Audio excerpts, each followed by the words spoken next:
Hi hello வணக்கம். நான் உங்கள் ஆனந்த். இன்றைக்கி நம்ம பார்க்க போகிற வீடியோ பிரியாணி மேக்கிங் வீடியோ. அம்மா இன்றைக்கி பிரியாணி செய்ய போகிறாங்க. அவங்க கைப்பக்கத்தில் பிரியாணி எப்படி செய்கிறாங்கன்றதை பார்ப்போம். வாங்க வீடியோக்குள்ளே போகலாம்.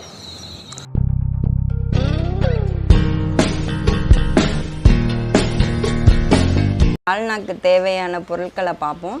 50 கிராம் ஊற வைத்த கடலைப்பருப்பு, 50 கிராம் துவரம்பருப்பு, 2 தக்காளி, 4 கத்திரிக்காய், ஒரு வெங்காயம், ஒரு பச்சை மிளகாய், இஞ்சி கொஞ்சம் எடுத்துக்கலாம், பூண்டு 4 பல், 100 கிராம் எலும்பு எடுத்துருக்கோம். இது 6 பேருக்கான அளவு. 1 ஸ்பூன் சோம்பு, துருவிய தேங்காய் கொஞ்சம் எடுத்துக்கிறேன். குக்கர் எடுத்துக்கிட்டோம். கழுவுன துவரம்பருப்பு போட்டுக்கிறேன். அடுத்து கடலைப்பருப்பு போட்டுக்கிறேன். ஊற வச்ச கடலைப்பருப்பு, எலும்பு போட்டுக்கிறேன். 1/4 டீஸ்பூன் மஞ்சத்தூள் போட்டுக்கிறேன். நறுக்கிய வெங்காயம் போட்டிருக்கேன்.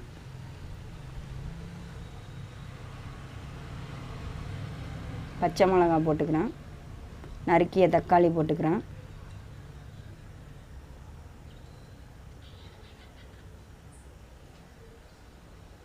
நறுக்கிய கத்திரிக்காய் போட்டுக்கிறேன்.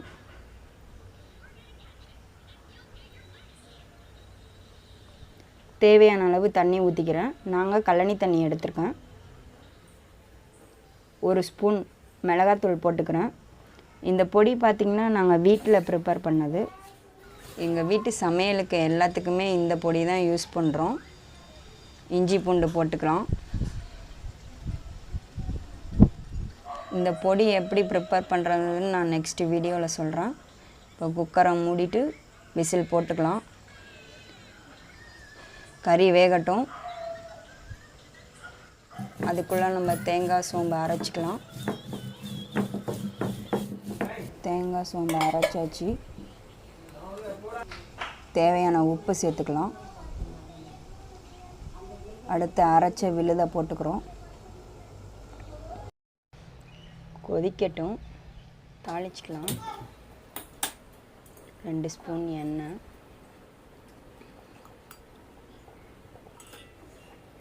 1 ஸ்பூன் சோம்பு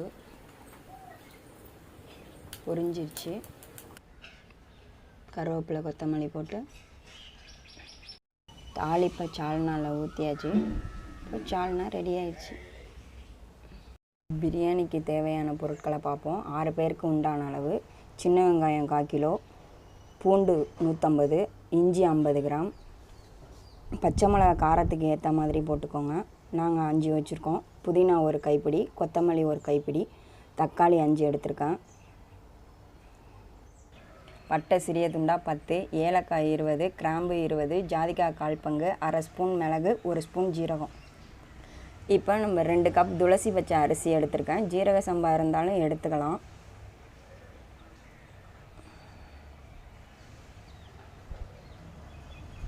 தண்ணி ஊற்றி ஊற வச்சுக்கலாம். பட்டை, 2 கிராம்பு, 2 ஏலக்காய், அன்னாசிப்பூ, பிரிஞ்சி இலை, கல்பாசி இதெல்லாம் தாளிக்க எடுத்துக்கலாம். சின்ன வெங்காயம் அரைச்சது, இஞ்சி பூண்டு அரைச்சது, புதினா கொத்தமல்லி அரைச்சது, பச்சை மிளகாய் அரைச்சது. எல்லாத்தையும் நைஸாக அரைச்சிக்கக்கூடாது, 1-2 தான் அரைச்சிக்கணும். அடுத்து வதக்கிக்கலாம். 4 ஸ்பூன் எண்ணெய் ஊற்றிக்கலாம்.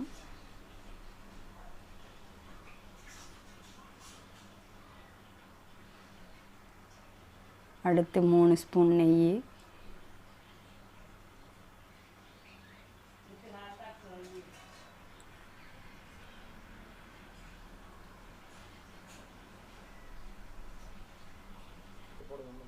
அடுத்து சின்ன வெங்காயம் போட்டுக்கலாம்.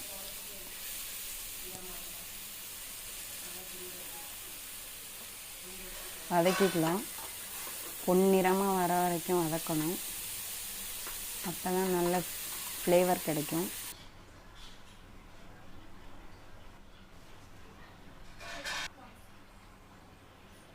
அடுத்து இஞ்சி பூண்டு போட்டுக்கலாம்.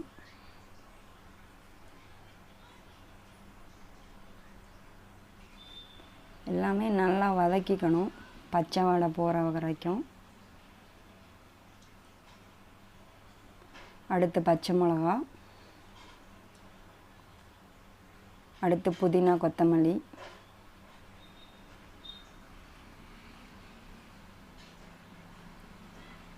அடுத்து முன்னாடியே நான் சொல்லியிருந்த மாதிரி எல்லாத்தையும் நான் பொடி பண்ணி வச்சுருக்கேன், அது எல்லாத்தையும் சேர்த்துக்கிறேன்.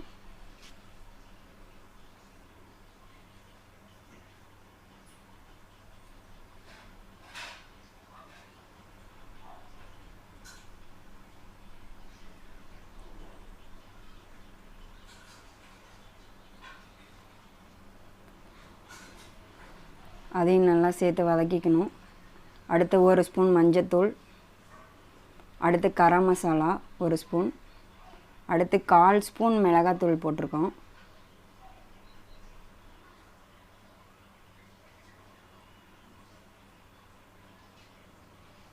அடுத்து நாங்கள் வீட்டில் செஞ்ச அந்த பொடி போட்டிருக்கோம் 2 ஸ்பூன்.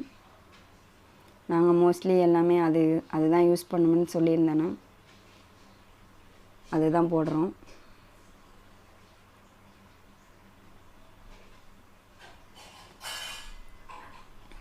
நல்லா வதக்கிக்கோங்க அடி பிடிக்காமல்.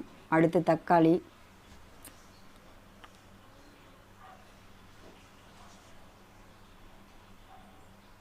அடுத்து தயிர் 2 ஸ்பூன் ஊற்றிருக்கேன்.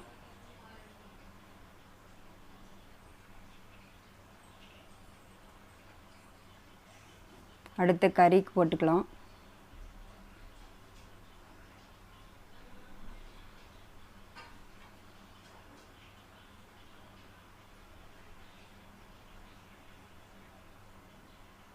நல்லா கிளறி விட்டுக்கோங்க.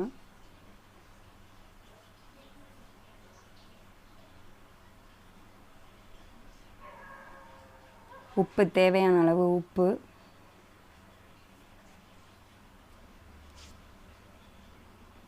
நல்லா கிளறிக்கோங்க. தண்ணி கொஞ்சமாக ஊற்றிக்கணும், அதிகமாக ஊற்றிடக்கூடாது.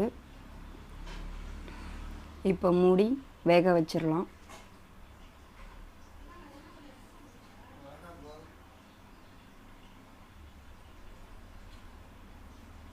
இப்போ வெந்துருச்சு, ஓப்பன் பண்ணி பார்ப்போம். நல்லா கலராக நல்லா வெந்து கறிலாம் வெந்து சூப்பராக இருக்குது, நல்லா வாசனையாக இருக்குது.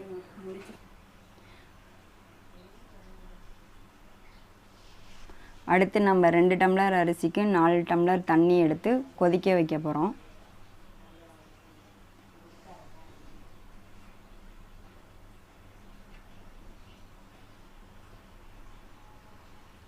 தண்ணி கொதிச்சிருச்சு.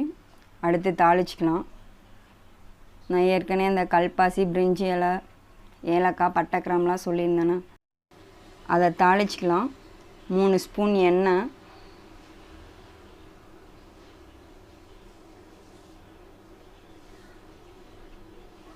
மூணு ஸ்பூன் நெய் ஊற்றிருக்கேன். எண்ணெய் சூடாயிடுச்சு, தாளிச்சிக்கலாம்.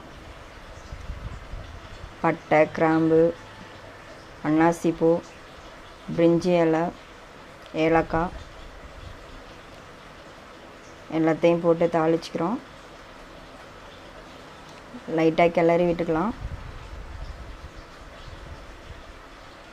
இப்போ நறுக்கின வெங்காயத்தை போட்டுக்கிறேன், அதை வதக்கிக்கலாம் நல்லா. அடுத்து கொத்தமல்லி, புதினா போட்டுக்கிறேன், அதுவும் வதக்கிக்கலாம். அடுத்து அரிசி போட்டுக்கிறேன்.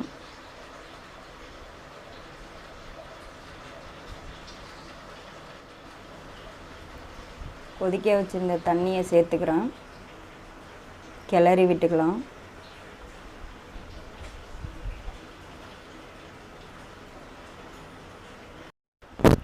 கறி வெந்த மசாலாவில் இந்த அரிசியை போட்டுக்கிறேன்.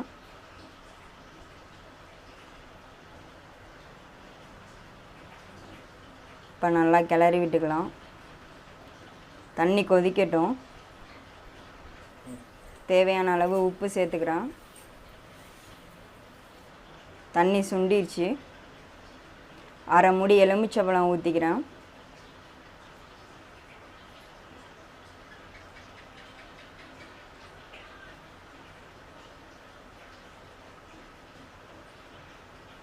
கிளறி விட்டுக்கிறேன். 2 ஸ்பூன் நெய் ஊற்றிக்கிறேன். இப்போ தம் போட்டுக்கலாம். வாழை இலை வச்சு மூடி தம் போடுறேன்.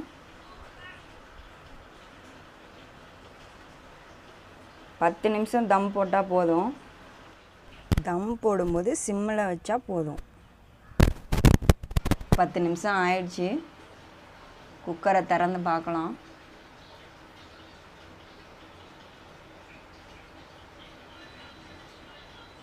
வாழை இலையை எடுத்துடலாம். நல்லா கம கமன்னு வாசனையாக இருக்குது. சூடான சுவையான பிரியாணி ரெடி. வீடியோ எப்படி இருந்துச்சு? பிடிச்சிருந்துச்சிங்களா? பிடிச்சிருந்தால் லைக் பண்ணுங்கள், ஷேர் பண்ணுங்கள், கமெண்ட் பண்ணுங்கள். இன்றைக்கி சண்டே. அம்மா செஞ்ச மெத்தடில் பிரியாணி செஞ்சு செம்மையாக அசத்துங்க. பிரியாணி செஞ்சு எப்படி இருந்துச்சுன்றதை கமெண்ட் பாக்ஸில் கமெண்ட் பண்ணுங்கள். மறந்துடாதீங்க, சப்ஸ்கிரைப் பண்ணுங்கள்.